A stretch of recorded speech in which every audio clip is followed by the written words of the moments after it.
Good morning. I'm Dr. Todd Amick, the University of Holy Cross Coordinator for the Eradication of Systemic Poverty.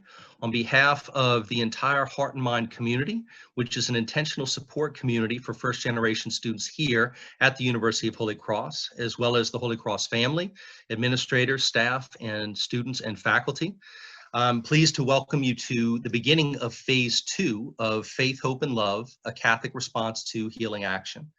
Before we begin our program this morning, I'd like to invite Ms. Angie Ruiz, Vice President for Mission Integration, and our campus minister to lead us in prayer.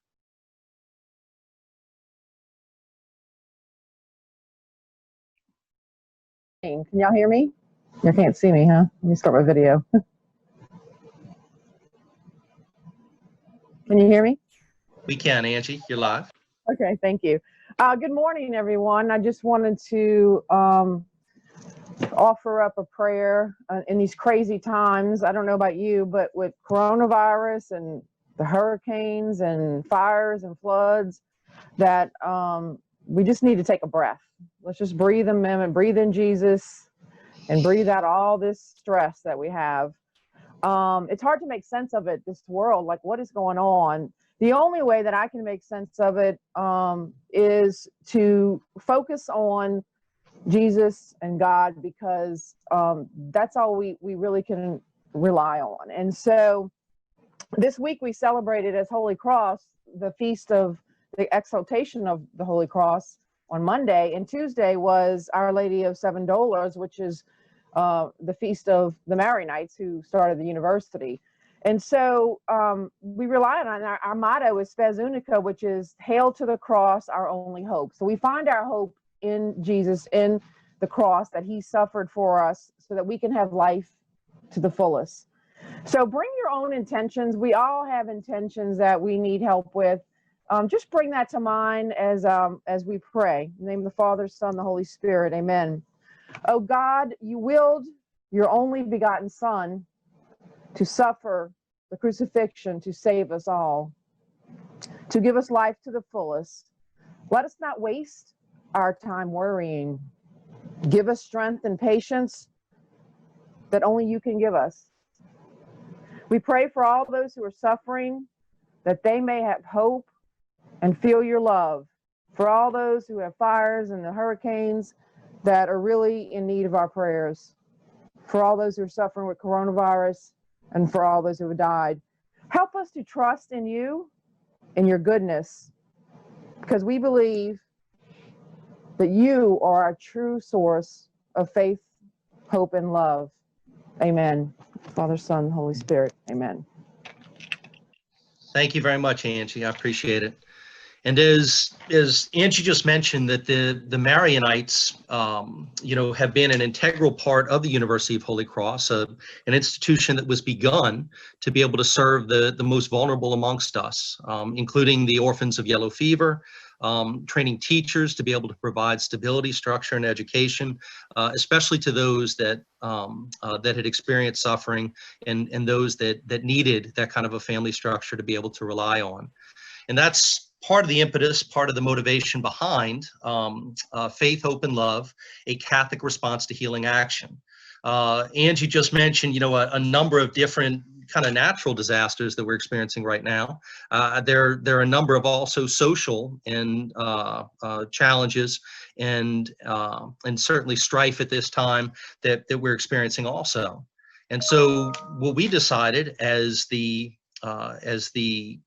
Heart and Mind community, which, as I mentioned, is an intentional support community for first-generation students here at the University of Holy Cross, so that not simply being accepted to higher education, which is often, for many, a way out of poverty, a way to certainly grow so that our children are no longer first generation, but instead can look to their parents and realize this is something I can do.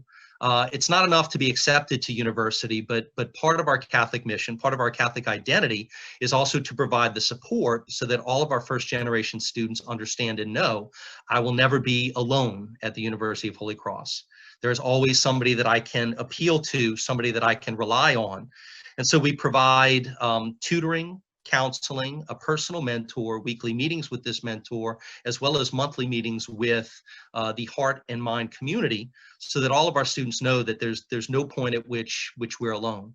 We're a community that embraces every race, that embraces certainly a preference for our first generation students and provides that support.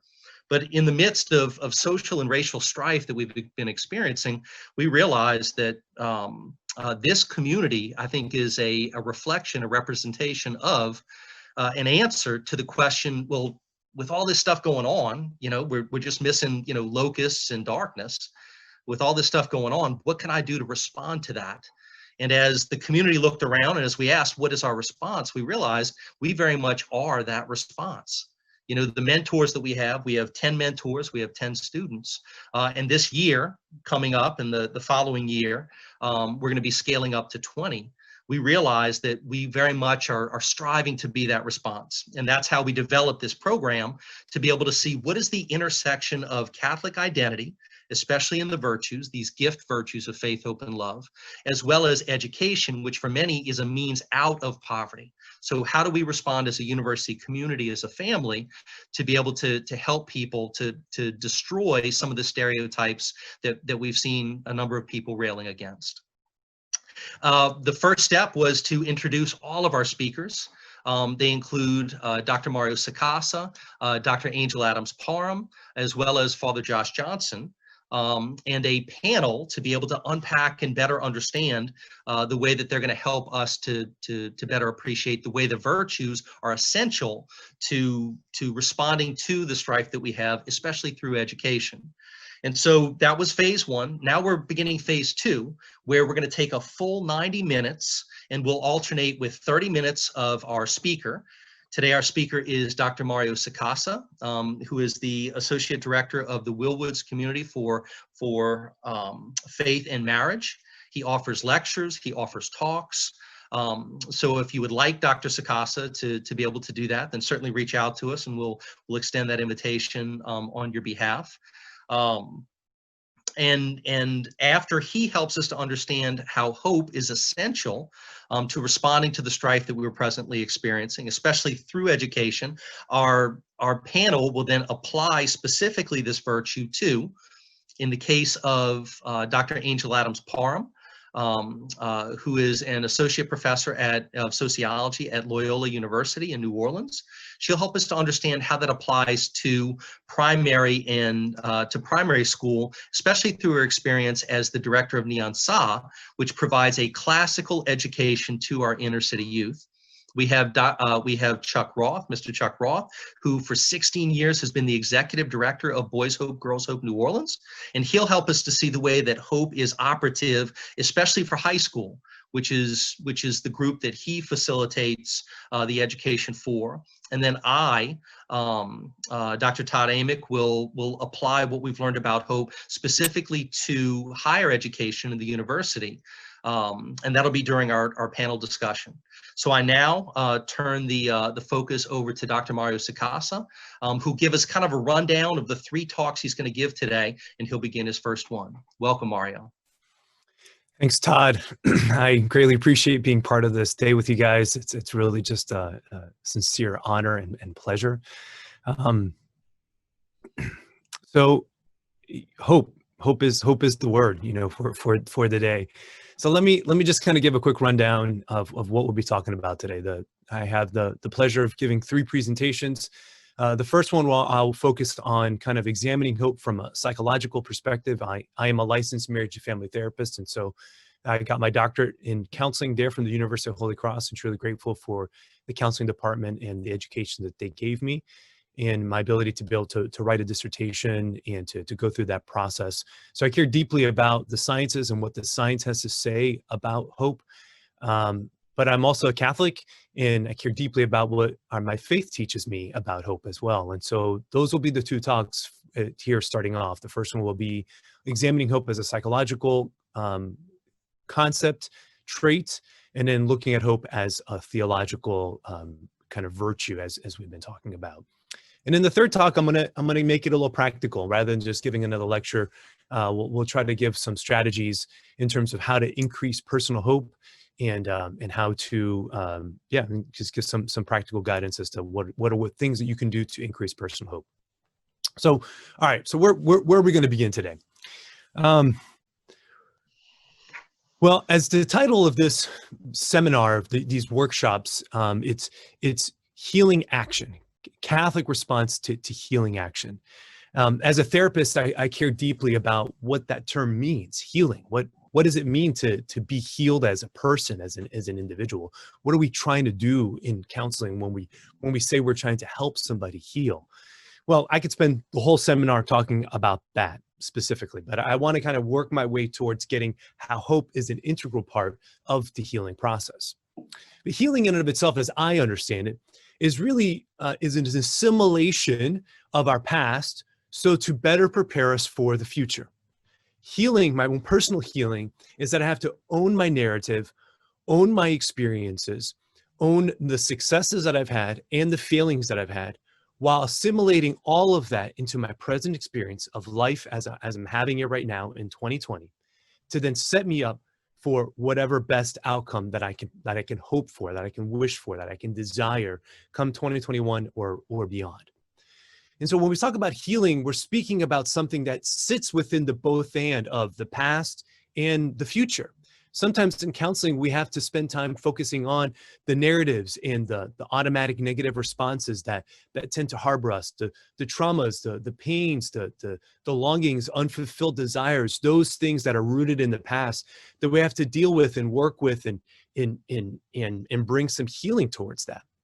But we wouldn't say that just the absence of sadness equates happiness or flourishing. That would be an inappropriate way of kind of looking at this. That this is certainly the elimination of sadness, helping somebody overcome their anxiety and their depression is a good to get them to some level of stability.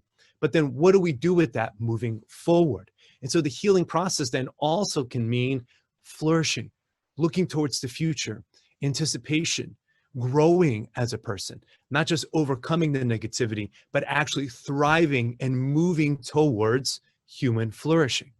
So when we speak about healing, we're speaking about this both and, this examination of the past, while at the same time, this movement forward.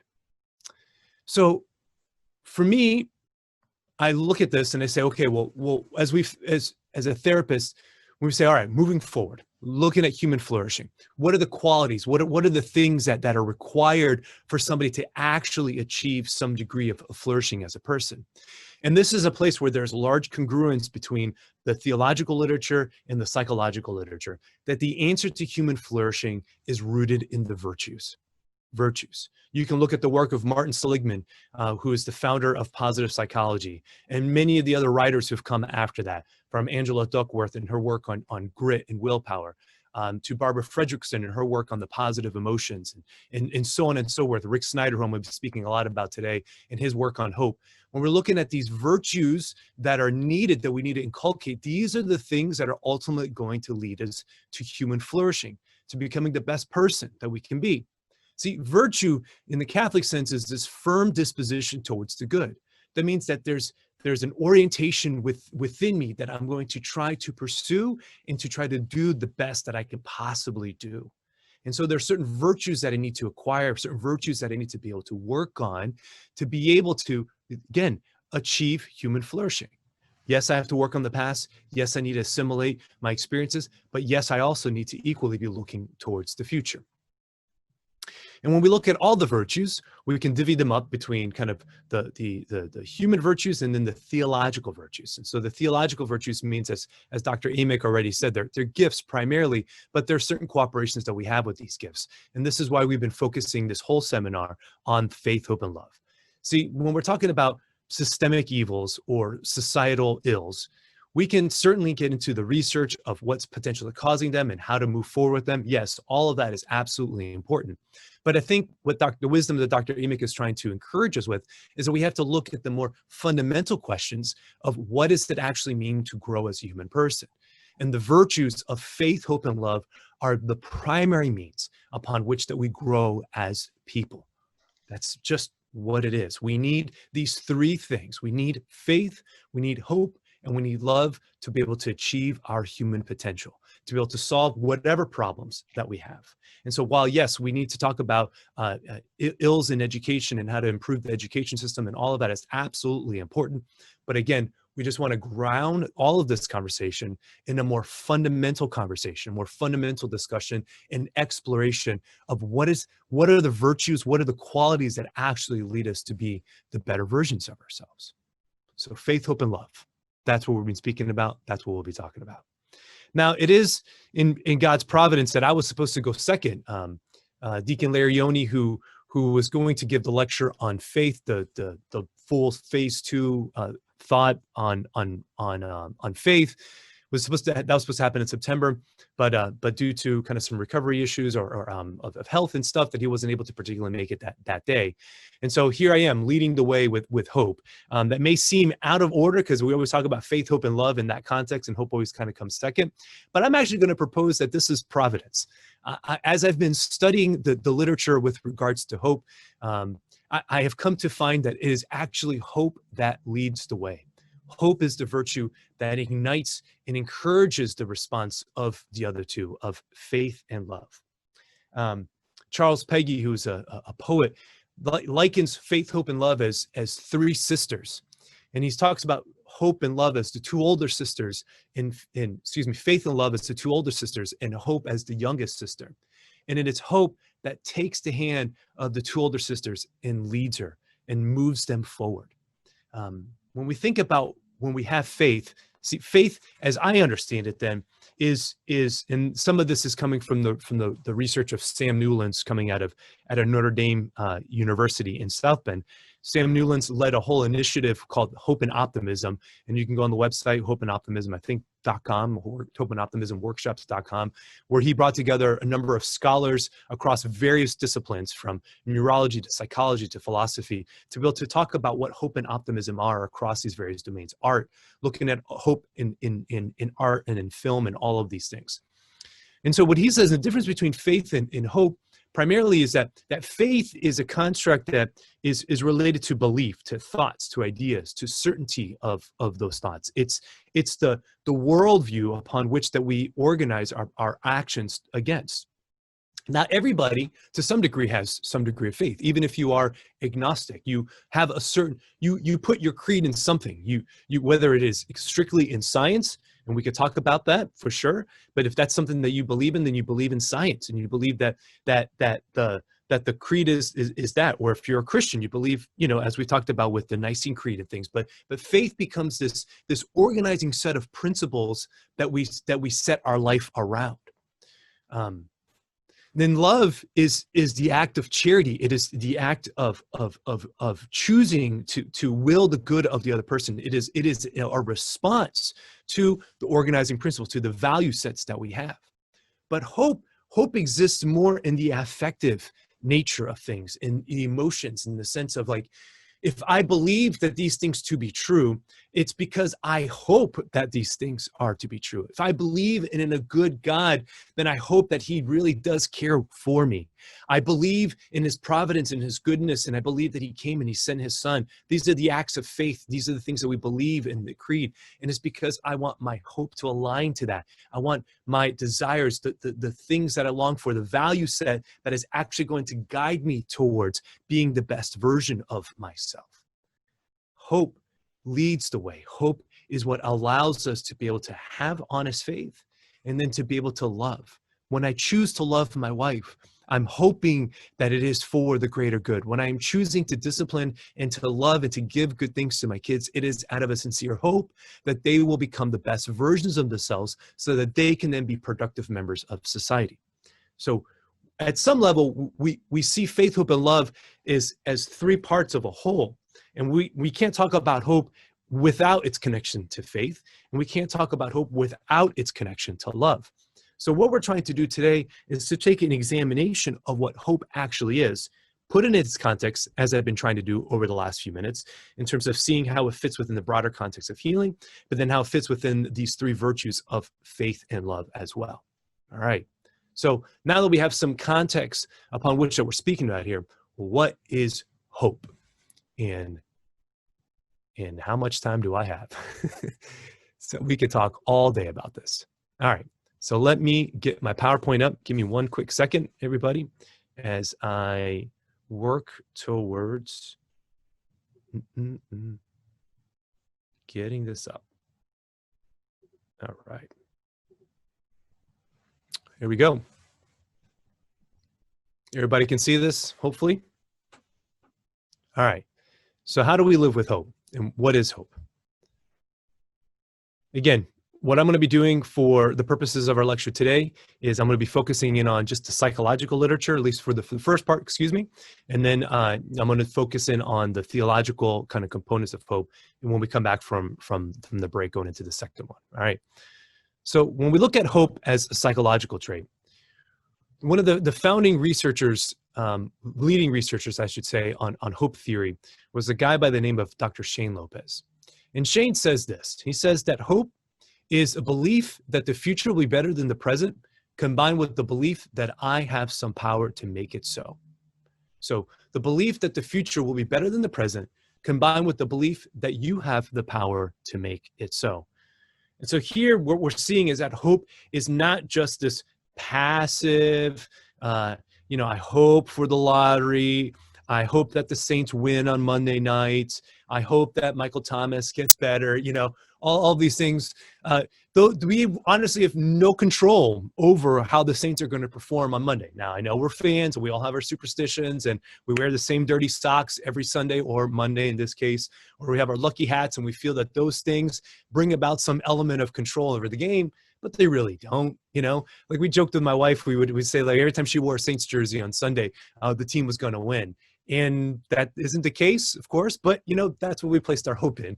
It was a fool's hope, of course, because it's a passive hope. It's a hope that doesn't genuinely have any sense of control over the outcome of the circumstance of the game. So do we believe that the future will be better than the present?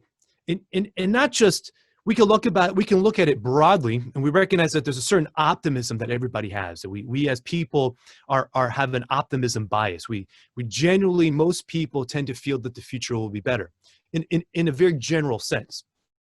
But when we're speaking about hope, I want to talk about it in the particular sense. You in your life, where you find yourself today in 2020, here, September, I don't even know what today is, the 18th, 2020. Do you believe that tomorrow will be better than today? Do you believe that September 18th, 2021 will be better than where you are today? And how do you know what that means? So what are the things what are the goals that you measure your life by? What are the values? What are the desires that you have that you're trying to obtain, that you're trying to achieve? And do you feel then that you have some capacity in being able to achieve said desires? If you have both of those, we would say that you are a hopeful individual, again, psychologically speaking.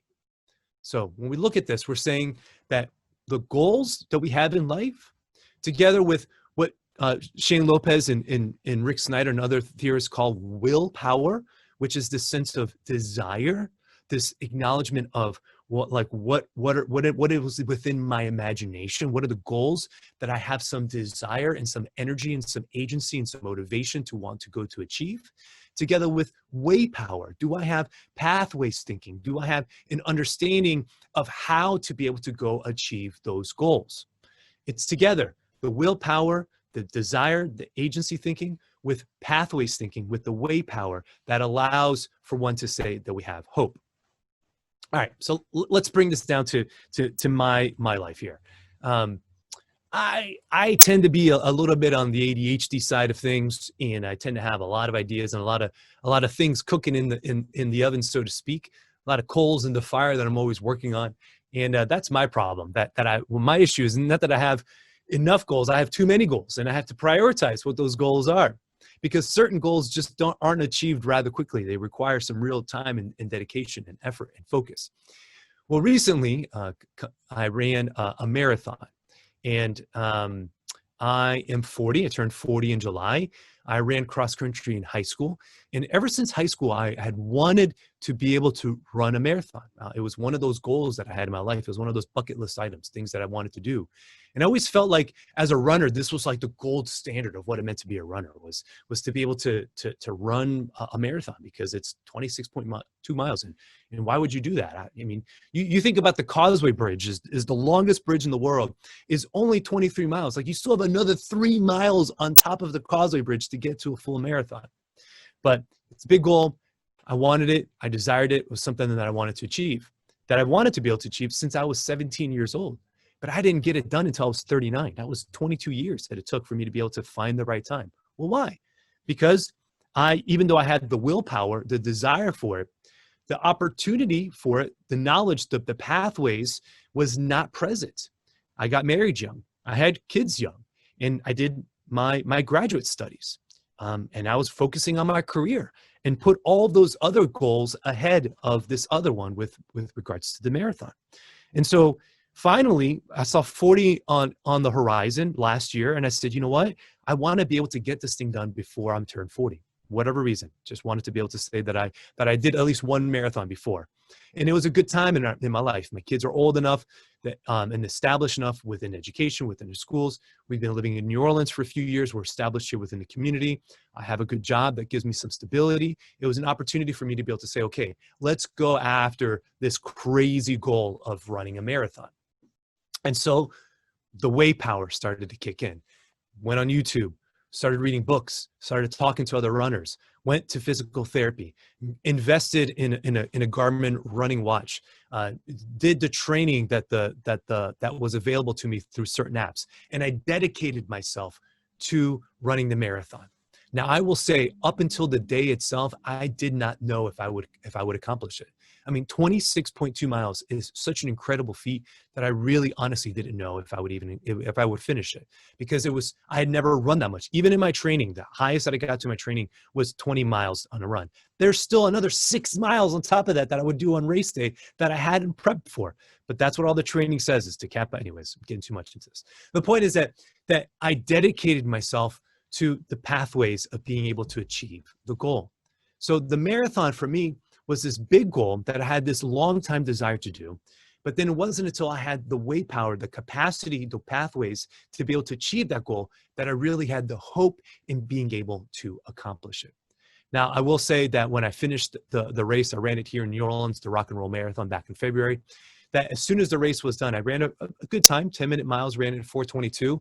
Didn't break 4 like I really wanted to, but hey, that's okay. I was really happy with the result nonetheless. When I crossed the finish line, I got my snack, and I walked over to where my family was, and my kids, my boys were there. I have 4 sons and my wife, everybody was there. And I cried my eyes out. I'm not going to lie. The experience of accomplishing this goal that I had been holding on to for 22 years of my life was such a meaningful experience for me. And it's something that even now, 6 months, 7 months later, that I've been able to draw on as an anchor of hope when I find myself being in hopeless moments. It wasn't something that, like when I completed my doctorate, that was another big goal as well. But my doctorate, I was able to anchor in kind of a pragmatism. Like, I knew it would open up doors for me professionally. I knew also that the training of the doctor would help me to be able to do lectures like this. It sharpened my thinking, sharpened my intellect, made me a better writer, made me a better communicator, made me a better teacher. All of those things was the fruit of the doctorate. But there wasn't any practical necessarily sense of the marathon, except to say that it was just a strong desire. And I will say, for me, it was just as meaningful, and I cried just as much on the day I completed the marathon as I did on the day I completed my doctorate. So I just wanted to say all that as an example of what hope is and how it looks like in these particular contexts. So movies, stories, love superhero films. This movie, I don't have time to go into full expose in it, but this is a great movie that's all about hope. Suffice to say, no spoilers, that, you know, how do you respond to the worst thing that happens to you? That's what Endgame was all about. And you see that the characters don't have full hope in the project until you see the way power, until the plan comes into action. Once the plan is in action, that's when you start seeing the characters develop hope. So don't want to say too much else about it because I don't have the time for it. So let me just kind of run through a couple of the things for the sake of honoring our conversation and honoring our time. as we've been speaking about, hope is about possibility. It's not about certainty. And that's what makes hope so darn tricky. In Dante's Inferno, the sign that goes over hell is cast all ye hope, all who enter here. And then hell, the most inner circle of hell is demonstrated as not as a place of burning fire, but is as a frozen place, a place where people are frozen and stuck. You think about that, no kinetic energy. What is absolute zero Kelvin, where molecules themselves don't even move. There's no movement. There's no possibility for something else to happen because you are frozen, literally. What a great image of what hopelessness actually does. So hope then is about possibility. It's about the potential. It's about trying to achieve things and put ourselves out there knowing that we could possibly fail. I love basketball. I've been talking about sports already. I love basketball. In my 6-year-old, we like to play sports, and I go out there and we'll shoot hoops with him. It would be an erroneous and a folly statement for me to say, I hope to beat Jude in basketball. That's a dumb statement if I've ever heard one, because there's 100% certainty that if I wanted to crush him and beat him and teach him life lessons about hardships, then I could do it. But I don't do that because I'm a dad and I love him and I play easy on him. But nevertheless, if I really wanted to beat him, I could. So I would never say that I hope to beat Jude in basketball. But right now we're in the thick of the NBA playoffs, and equally of a dumb statement would be that I hope to beat LeBron James in basketball. LeBron James would crush me on basketball. He wouldn't even have to think about it. I mean, it would just be completely an annihilation if I was to play him. There would be no hope in that situation. So from perfect success to perfect failure, somewhere in the middle is where hope lies. And it's this that makes hope such a doggone hard process, because it makes us, to require some degree of vulnerability. See, but when we look at it in this sense, and we recognize that there's something about potential failure in pursuing our dreams, in pursuing our goals, that actually makes hope realistic. We've been talking earlier about hope not being this passive concept, and it isn't. It isn't. It has to be anchored in something that is truthful. So when we talk about way power and willpower again being agency, desire, way power, pathways thinking. What pathways thinking does is that it acknowledges that whatever goal you have, there's many ways to be able to achieve that goal. But none of those ways are without obstacles. See, hope anticipates obstacles. Hope recognizes that we live in a world that is working against us sometimes, and we have people that we deal with that aren't necessarily the most noble or the most charitable, or that even in myself I have to contend sometimes with my own selfishness or laziness, or that being able to do whatever it is that I desire sometimes requires a lot of time, a lot of patience, and sometimes it just requires some luck. Success sometimes is just a product of luck. But as Edna likes to say in The Incredibles, luck favors the prepared. And so we have to be prepared for whatever obstacles may present themselves. So hope then is realistic in its assertions. Therefore, hope requires some degree of courage. When you start saying your goals and you start telling other people that you want to do something, you want to run a marathon, or you want to improve your community, or you want to get better at your schooling, or whatever the particular goals are that you have in your life, and they have to be particular goals. I think this is why I appreciate so much what Lauren and Drew Holiday are doing, and others that are looking at the larger questions, societal questions, and taking particular goals towards them, saying, okay, what I can do is, and this is what they're doing, is investing their finances in minority business owners and being able to help them and give grants and scholarships to be able to help their businesses get off the ground. Or when we encourage people to vote, whatever political party you are, engaging within the political process, not forsaking your rights that are given to you. These things, as soon as we start acting and engaging with our desires, it requires some courage, doesn't it? It requires courage to be able to stand up for what we believe to be truthful, yes, but also it requires courage to be able to tell other people, because as soon as I tell somebody else that I'm going to run a marathon, or that I'm going to do X or whatever it is, all of a sudden I've allowed that person to hold me accountable to my goals. And so I saying that, being vulnerable, saying what it is that I want to do, but I'm also now being held accountable to the people who love me. Accountability, not just in a punitive sense, but in an encouragement sense. When my wife says, hey, you need to go on a run, I can see that you're feeling a little sad, a little down. I know if you go on a run, it's going to be what's best for you. Giving that little nudge to be able to do that, those are the times that she holds me accountable to my desires. But it requires courage for me to be able to share these things with her and to invite other people into this process. And the last thing that I want to say for the sake of time here is that hope is battle tested. Hope is battle tested. And we see this very beautifully articulated here in the passage from Romans, where St. Paul says, therefore, since we have been justified by faith, we have peace with God through our Lord Jesus Christ, through whom we have gained access to this grace in which we stand. And we boast in hope of the glory of God. Not only that, but we even boast of our afflictions, knowing that affliction produces endurance, and endurance proven character, and proven character hope. And hope does not disappoint, because the love of God has been poured out into our hearts through the Holy Spirit that has been given to us. Hope, an authentic hope that does not disappoint, is one that is anchored in story, anchored in our experience, anchored in our memory, anchored in our capacity to overcome the difficulties that have been present to us, anchored in our capacity to set high goals for ourselves and to go after them. And then when we've gone after them, to be able to have some momentum in life to keep moving forward, regardless of the obstacles that happen, because the obstacles will happen. Trial will happen. Hardship will happen. Those things are unavoidable this side of heaven. But our hope is anchored in our capacity to overcome these things. So we believe in a hope that is battle tested, and a hope that genuinely guides us and leads us to be the best versions of ourselves. So with this, I'll end. Hope matters. Hope matters when it comes to healing. Hope matters when it comes to this conversation about how do we move forward as a person? How do we move forward as a society? And hope is a choice. Hope is not something that we can just relegate and say that we're going to let go of, or we're just going to choose this passive notion or this Pollyanna optimistic blind view of the future. Hope is a choice. We choose hope. Hope can be learned doing things like this in the seminar. And I'll speak more about other ways that hope can be learned here in a little bit. But then hope is also contagious. That's the key. That's the key. You want to bring more hope to your community? Be a more hopeful person.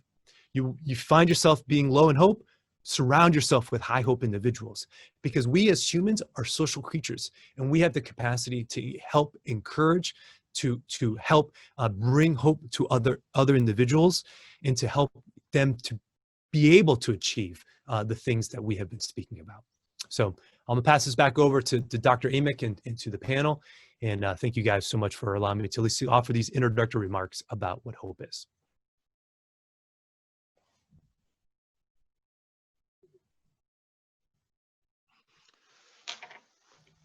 All right, Jordan is now placing our panelists up.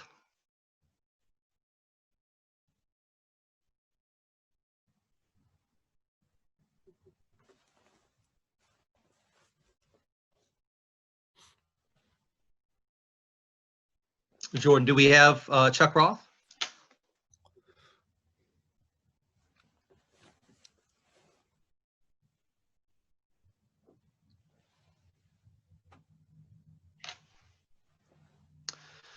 Excellent. I'll invite Dr. Angel Adams-Parham as well as Mr. Chuck Roth to go ahead and go off mute. And what we'll do now is, this is the same pattern that we'll follow for the next two talks as well. Chuck, if you go ahead and go off mute for us, please. After Dr. Sakasa helps us to understand some aspect of hope, and I really appreciated one of the things that you said, Mario, which was that we can have hope in hope. We can actually grow in hope, right? We can focus on hope. We can have workshops. We can develop this virtue through our natural means, as well as being open to the supernatural gift of the virtue of hope, which we're going to explore in our second section. Okay, so applying now applying what Dr. Sakasa has shared with us about hope, about the psychological dimension of hope, and what I heard there was kind of the distinction, a little bit of the distinction between nature and grace in the Catholic theological tradition, and something we're attentive to, but kind of what is the understanding of hope that any human person could have on one level, but then an additional level, another order, which is, how can we then respond even more so to the gift of hope that comes specifically in the fact that God is so in love with us that he became one of us, right?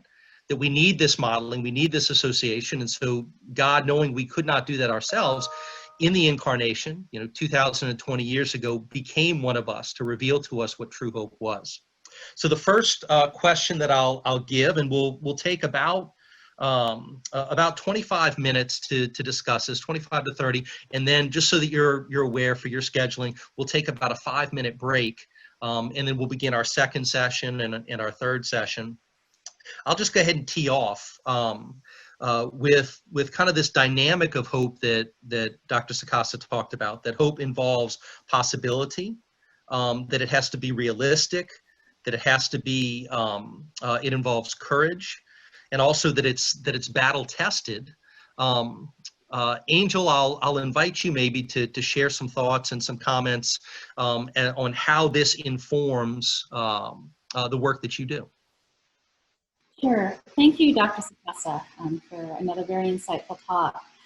So yeah, as I was listening to this, I was thinking about the young people that I work with who are coming from a situation that is very difficult, and where we might be able to understand why hope might be something that is rather evanescent and very difficult to sustain. So I am working with young people who are coming from a very low income community, who are dealing with a number of challenges, who, right out on their streets, they can see examples of crime and violence and victimization every single day. They're struggling in school. They are not always in a situation where they are treated with the highest amount of dignity or hope in school. There are a number of things that they're working with. One of the things that I appreciated is when you talked about what is required for human flourishing, you noted that it is rooted in the virtues, right? And that hope is primary among those. And I would very much agree. And so part of what I have been wrestling with, because I'm trained as a sociologist, which in some ways is kind of the opposite of the continuum of psychology. Of course, they work together. Is thinking about, I'm always wrestling with, so how do we think about this relationship between hope at the individual level and its relationship to structural injustices and inequalities outside of the individual, right? So clearly, they're not, they're related to each other in some way. And, we spend a lot of time in sociology thinking about this idea of agency and structure, how are they related to each other, right? Part of the reason that I do the work I do in our community with our children is because I do want them to have that hope, right? And because I realize that there are so many structural factors stacked against them, but I do believe it takes real flesh and blood human beings in their lives to be part of that, right? It's not just going to be a program that's going to do it, although we do need programs, right? It's not just going to be resources, although we do need resources. So I wondered if you could say something about that. Part of also what I think about is that it can sometimes feel very easy to say, well, people just need to work hard and cultivate hope. And they do need to work hard and cultivate hope, but I can't help, the sociologist in me just cannot help thinking about, okay, but what about all these other structural factors? How do we bring some kind of balance between those, or recognize those challenges while also helping to cultivate that hope? Yeah, can I take a stab at the conversation here? This is great. Angel, I greatly appreciate your comments and your perspective as a sociologist, and that asking these questions, examining them from a broader context. Yeah, as a counselor and one who's trained more in the psychological sciences, we tend to get more at the individual level because that's where I operate. I operate with individuals in counseling, or couples and marriage counseling, or to some degree families. But some of the broader questions are harder to articulate because it is in my domain of science. So, but I think the question you're asking is really good. I mean, it's not that we just blindly encourage people. We have to acknowledge things as they are. And for many people, in the circumstances you find yourselves in, you have to acknowledge that the kids that you're working with are in the environments that they're in. And everything you just articulated about high exposure to violence, seeing crime happening, them dealing with forces that are working actively against their well-being and against their good. Those are all things that we have to honestly take into consideration when it comes to our personal response to this. Now, we can break this up. So then we have to break it up into a million different pieces. When we talk about something like racism isn't something that we can just plug into an algorithm and get a response to. It's too broad. It's too endemic. It's too all-encompassing of an issue.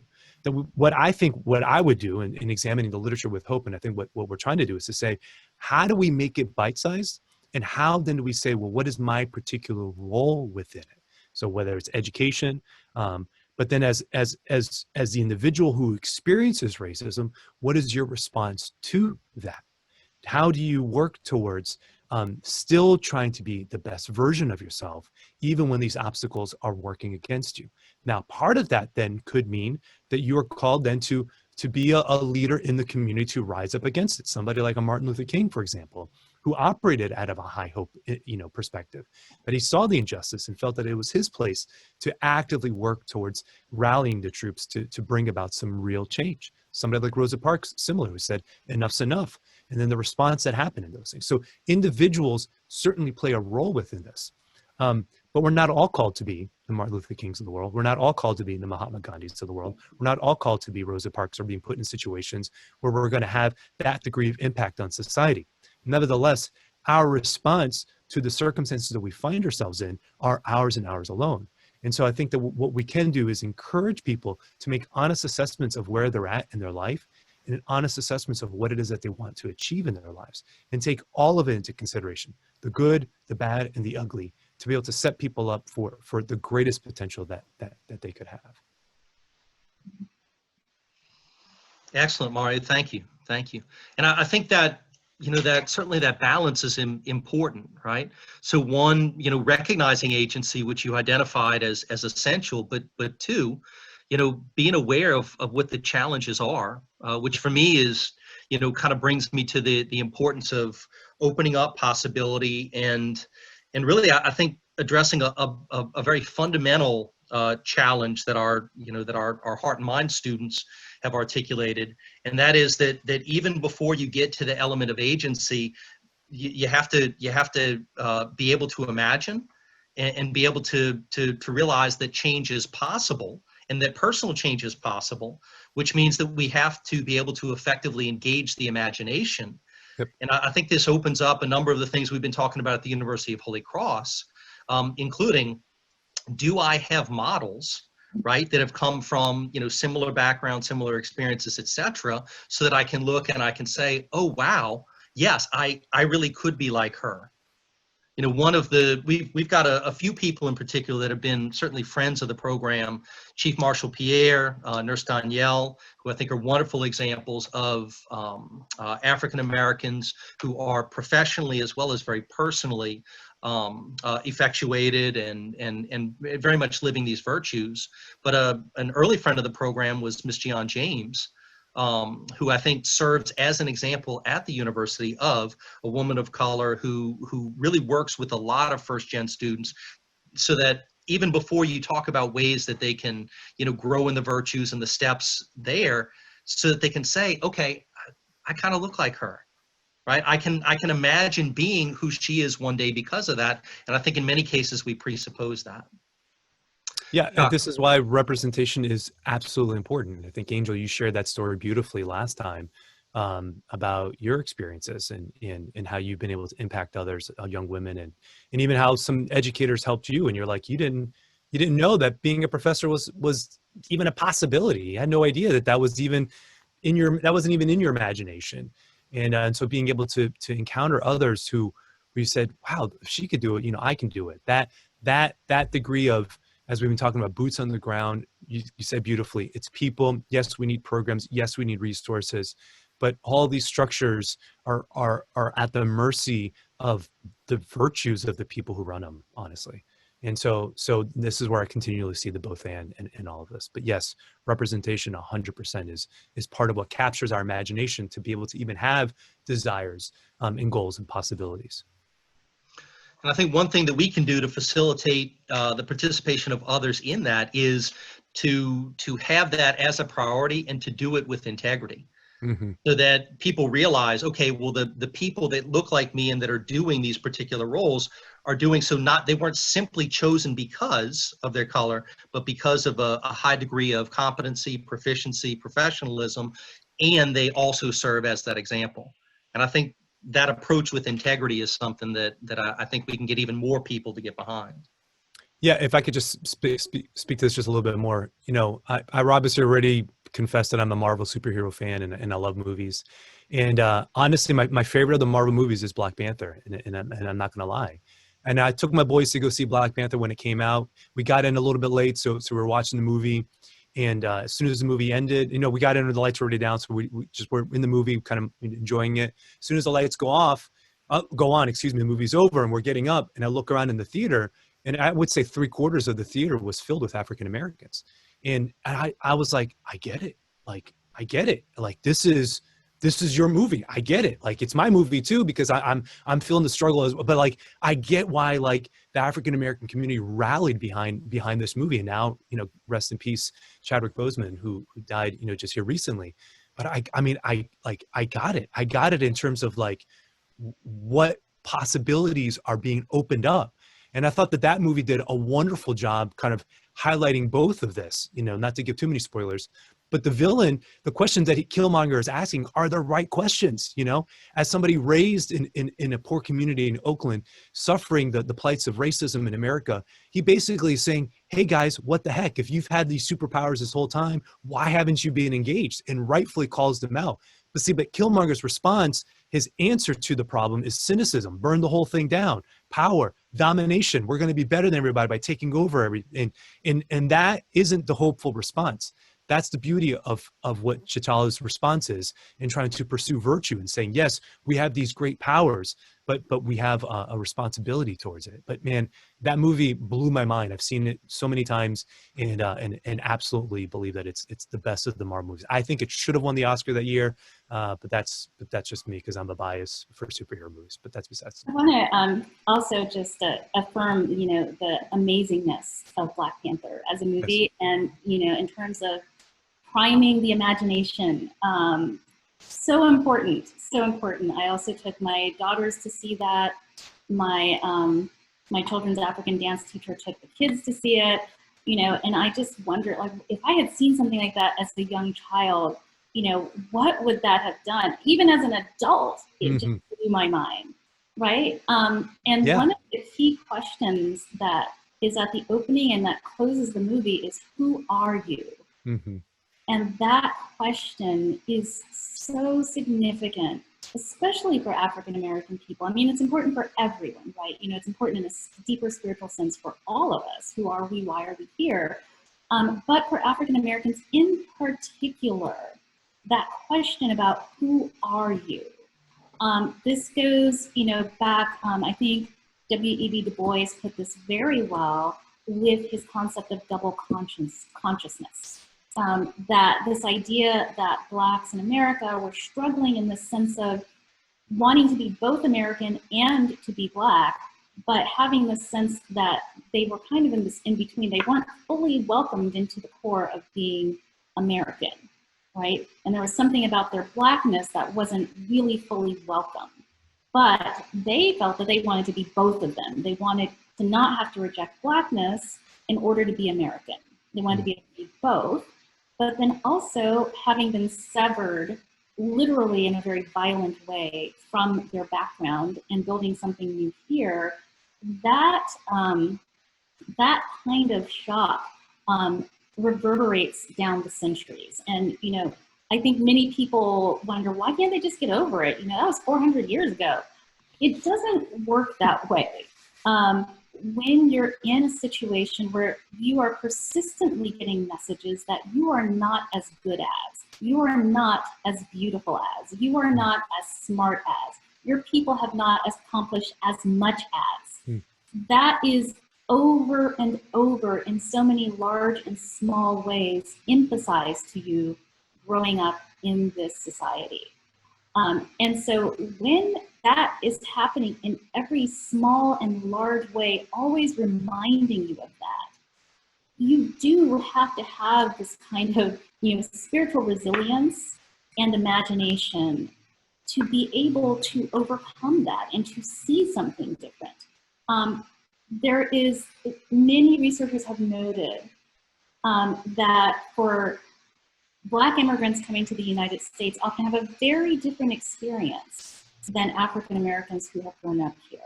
Many of them are coming from places that are majority Black. And in terms of, I don't have all the vocabulary in terms of the psychology of it, Dr. Sacasa would probably, but there's a very different psychology of growing up where you are in the majority, where your kind of your vision of what is good and beautiful looks like you, compared to when you're in a situation as we are in the United States and where there's been this history. And in terms of representation, when you have been represented, it often has been in very negative ways. So anyway, a very long way of saying Black Panther was amazing. And it was wrestling with all of these larger questions that I think many who are in the majority don't really quite understand why that's still a thing for many African Americans. Yeah, I think that element in particular of modeling is important because it's so present, right? It's so visceral. I think we tend to associate, we're human persons, right? We are essentially social, and part of love is shared, right? Shared qualities, shared traits, shared experiences, etc. And so I think that there is a lot to be mined there as far as that initial modeling. We had a listening session and a number of different comments and some kind of anecdotes to be able to unpack it at the University of Holy Cross. And one of them was a girl who felt really challenged by her advisement and by the way that she perceived her advisor to have said, these are realistic possibilities, these are not. I wonder if one area as part of this dynamic of hope that Dr. Sacasa has articulated is how do we highlight the obstacles? How do we highlight the challenges while at the same time, meaning, you know, follow that the goals have to be realistic, while at the same time keeping in mind how important it is to be able to imagine something other, to imagine something different. And so I'll share this, you know, this question for Chuck. In Boys Hope, Girls Hope, how do you, and for those of you that are unfamiliar, maybe Chuck, you can just briefly describe what Boys Hope, Girls Hope does. I can remember in just my experience in high school, as part of the, you know, we are a Holy Cross school. The Marianites, of course, are a big part of our history. But the Jesuits, the Society of Jesus, are a huge part of the Catholic identity of New Orleans.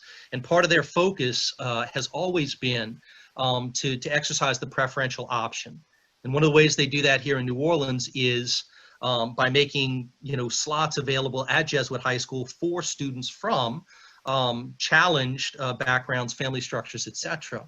And what I remember was that, you know, the Boys Hope guys that went to Jesuit lived in a home that provided a strong family structure, that provided support, that provided all the things that allowed for those whose minds, whose intellects and possibilities allowed them to go to school, in this case Jesuit, or it looks like Cabrini and Dominican and some others. Chuck, how do you navigate, you know, in this case, high school education, providing a family structure, and yet still maintain the modeling, especially from the communities that your students come from. Can you talk about how you maintain that balance? Sure. Yeah. No, thank you. And we're a residential program, so we have 2 homes, one for boys, one for girls. We recreate a college-educated parent home environment, so all of our staff are college-educated.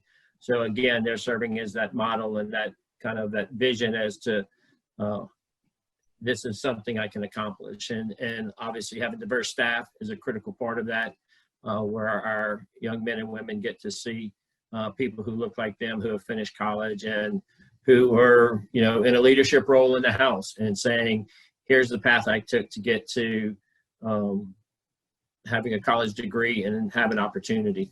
And so, one, we have what we call partner in parenting is part of how we engage the family. We have an open door policy for the kids' parents to come by. We include them in parent-teacher conferences, extracurricular activities, college visits when we start looking at colleges, and just making sure, and what I always say is that, I want the parents, the biological parents, to get to celebrate and enjoy the success of their children as they move through these stages in life. Because, when, so many of our parents are struggling, they're working multiple jobs, and, maybe they don't get to go to parent-teacher conferences and hear that their kid's really smart. Maybe they don't get to go to all of their games. And with college, when you start bringing a parent onto a college campus with their kid, the parents are more excited than the kids are, because for a lot of times it's going to be the first kid to go to college in their family. And so, that's just a different game. And for them to begin to see that, hey, my kid is going to go to college, does change that dynamic. And so part of it is trying to bring the family along with us as we go through this process. That changes with every family. We have grandparents raising grandkids, and while we might have a couple of grandkids, there's still several at home who, or prevent maybe the grandparent from being as engaged as they would like to be. And so there are some challenges to that. There's no doubt about it. I think getting back to the talk, the faith, hope, and love, and really focusing on hope. One of the things when Dr. Sakasa was talking is that, we really start with accomplishing little things and being successful in little things. And it might be, we're going to make all A's and B's this quarter, and we're going to do it we're going to do homework every night. You're going to have some help with homework. We're going to look at areas where, maybe you're struggling, and we're going to get some extra help there. And so through a process of setting goals, action steps on little things such as that, keeping their room clean, earning full allowance for this week, and begin to see the process of when I do the things that I'm supposed to do, and oftentimes the results are positive. And so, and that expands to as they get older, we start talking about college. Somewhere after 7th grade, we start planning college. And so, we start putting them on college campuses. We start talking about setting financial goals. How much money do you need to save to go to college? And start doing little things like that. And then, again, they begin setting financial goals. They begin setting academic goals. And as we go through that process, the goals can become bigger. For the 16-year-olds, I can tell you when they're 15 in 6 months, their goal is to get a driver's license. Well, when you go bring that down, so that's their dream. The willpower is, hey, you're going to have to take driver's ed, and you're going to have to go sit in a class for 30 hours, and you're going to have to practice driving, and you're going to have to do all these things. And we make them find a driver's ed class, figure out the schedule with the staff. And so there comes the way power. You got to have to take some action. It's fine to want your license, and it's fine to want all these things, but unless you're going to start taking action, you're not going to get your license. Mm-hmm. And so by doing that, and again, that's a real easy one because they all end up getting their license, even though some of them think they're not going to pass driver's ed, and there's all this other, there's all those concerns, and then they get it, and it's a huge accomplishment for them. And then, comes college. Our college kids go through the same process. There's, I know over years that if they do what they're supposed to do, they're going to get to go to college, and they're going to be able to go at an affordable personal cost. And it might not be to the college of their choice, but they're going to have some good options. And so grades, finances, but then you start looking at financial aid, scholarships, all of the different things they need to do, TOPS. And if they're doing all of these little things as they move through this process, they begin to see that, hey, my grades are in place, my ACT score is in place, that's going to hopefully get me some money. Financial aid, the FAFSA is based on, obviously need, but all these little pieces start to come together. And believe it or not, it's really crazy because, I've had kids with a 4.2 GPA and a 33 on the ACT thinking they might still not get to go to college because no one had ever been in college in their family before. And I'm thinking, like, you're going to college, and you're going to be able to have a lot of options, but they still have, for some reason, there's still this questionable piece that says something's going to happen that's going to prevent me from going. And that's where you get back to, the trauma and the being let down in different stages of their life where I didn't get to do the things that I wanted to do because of where I am socioeconomically, racially, whatever it might be, that there have been letdowns in their lives. And so it's about, being that security, being that reassurance, and kind of getting them through that place. And so, like, our two seniors that graduated last year, it wasn't until July until they figured out that they're going to college. They're not having to take out any loans. They're both going to LSU. They're, they're in honors dorms. They really got everything they wanted for college, but it wasn't literally until mid to late July that both of them were able to kind of relax and say, all right, I'm going, it's done. And then COVID hit, and maybe I'm not going, And so there was, they knew they were going to college, but not the traditional, and it's still not traditional. But, all of these things go back, kind of the stages that Dr. Sakasa, I know I'm talking too much, but that they go through. But what the other piece that really hit home for me in that talk is that we go through this process every year with a different kid, so I go through it all the time. So I know it's all going to work out, but you see the stress on them that it might not work out. And, in spite of having, kids go through that process and go to good schools a year or two ahead of them, and they see that process, and they have, that they've seen other people do it, and a lot of those kids look like them and go to the same schools they've gone to and that kind of stuff. But they still have to move through those range of emotions and thought processes. And so I think again, going through this hope is a critical element. I always saw it as leadership.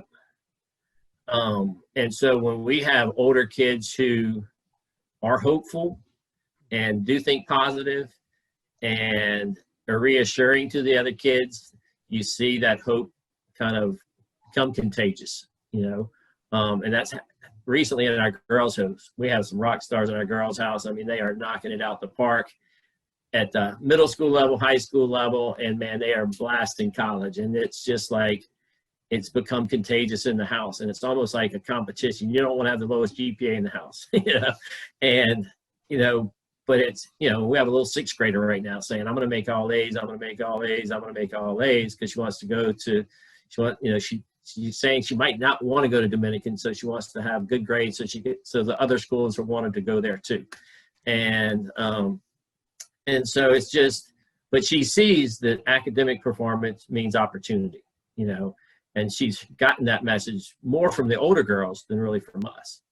We say it too, but obviously I don't know anything. So she relies much more on what the older girls believe than what I say. And, but it is contagious, and we've had some issues in our boys' house where our seniors are really doing well in school. They're both 3.8 GPAs, but they don't want that leadership role. Like they tell the younger boys, man, you got to do what you got to do. I did what I got to do. And it's kind of like, you're on your own, man. It's up to you whether you make it or not. And that's a very different dynamic than we see at the girls' house. and you see the boys kind of be like, well, why do I have to figure out my own path? You know, and they still look up to them and that kind of stuff, but you see where not having that leadership, not having quite that engagement, the impact that has, the negative impact that can have on the younger kids. And, you know, again, there's some positive too, but it's a different dynamic than the girls.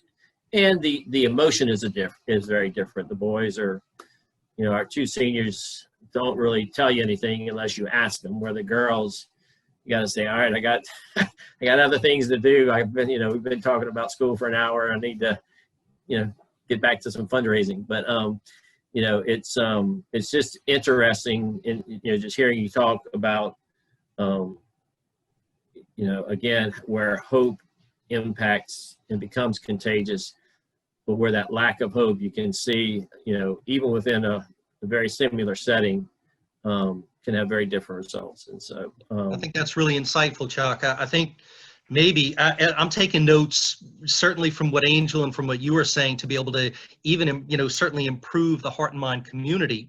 But I wonder if, as you're talking, it might be helpful to get the boys' hope and girls' hope together, that maybe with that masculine and feminine dynamic, with that, the empathy present there, as well as the encouragement, maybe that'll be a step going forward for y'all as well.